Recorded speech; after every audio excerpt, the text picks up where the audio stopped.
भीष्म पितामह कहते हैं कि आप अर्जुन को युद्ध भूमि में उपदेश दिए थे, वो मैंने कुछ सुने, कुछ समझ में भी नहीं आए, दूर थे आप। तो कुमति महरत अविद्या, अविद्या के द्वारा जो मेरी बुद्धि खराब हो गई थी उसको आपने उपदेश के द्वारा ठीक कर दिया। अब मैं पांडवों के पक्ष में तो युद्ध नहीं कर सकता था, क्योंकि मैंने प्रतिज्ञा कर ली थी, सिंहासन से बंधा हुआ था।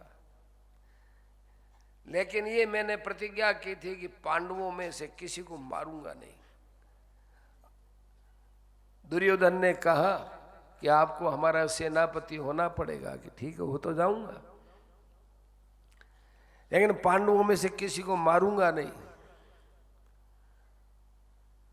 तो चांडाल चौकड़ी ने अलग से मीटिंग की। दुर्योधन, दुशासन, शकुनी और कर्ण, महाभारत में इसको चंडाल चौकड़ी बोलते हैं। इन्होंने बैठ के मीटिंग की कि देखो भाई, भीष्म पितामह को युद्ध में शामिल करते हैं तो कहते हैं हम पांडवों को तो नहीं मारेंगे, तो पांडवों को ये मारेंगे नहीं तब तक तो भाई हमारे हाथ में विजयश्री आने वाली नहीं। इसलिए इसको भीष्म पितामह को हम न बनाए और कर्ण को यदि सेनापति बना दे तो सब ने मना किया। बुद्धिमान जो नेता थे सब ने मना किया। सब ने कहा कि देखो ऐसा करने से हमारी सबकी बड़ी बदनामी हो जाएगी, ऐसा भूल करके भी मत करना। अस्तु तावत। मैंने वो ज्ञान की बातें सुनी तो मेरा सारा अज्ञान नष्ट हो गया।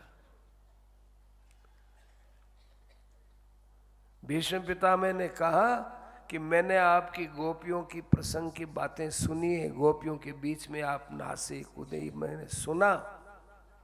मुझे लगा कि संसार में गोपियों जैसा भाग्यशाली कोई आपका प्रेम पात्र नहीं। सबसे बढ़िया और सबसे श्रेष्ठ प्रेम पात्र थे तो गोपियां थी।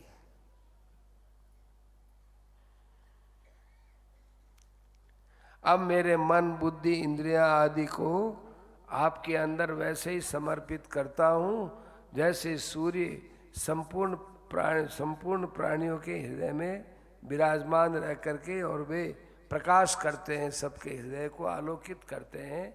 ऐसे मैं आपसे अत्यंत प्रसन्नता पूर्वक ये कहना चाहता हूं कि आप हमारे सबके हृदय में व्यापक रूप से विराजमान हैं। भगवान श्री कृष्ण की भक्ति करते करते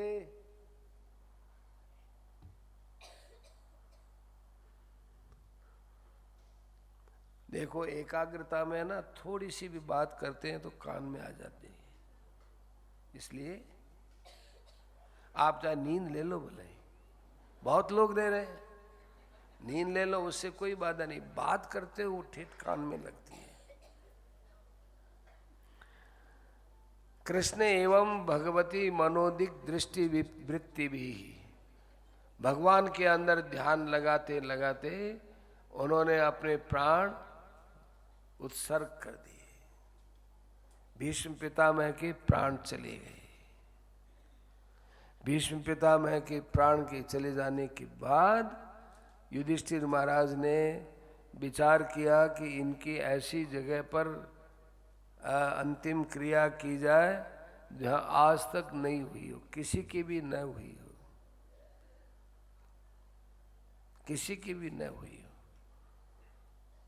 परंतु ये संसार है सज्जनों, यह तो सारा का सारा स्मशान ही स्मशान है। जहां भी इनका अंतिम संस्कार किया गया वो भूमि बोलती है। युधिष्ठिर, यही भीष्म का 100 बार संस्कार हो गया। अत्र भीष्म शतम दग्धम अत्र द्रोण शतंच वै,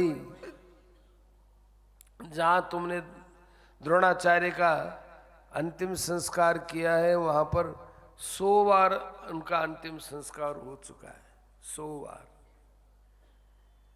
इसलिए इस पृथ्वी का मोह मत करो, ये सारी पृथ्वी श्मशान है, श्मशान। और इसमें हमारे जीवित शव दौड़ते हैं और फिर निर्जीव शव पड़े रहेंगे। अपने शरीर को भी शव समझना चाहिए, शव पड़ा है।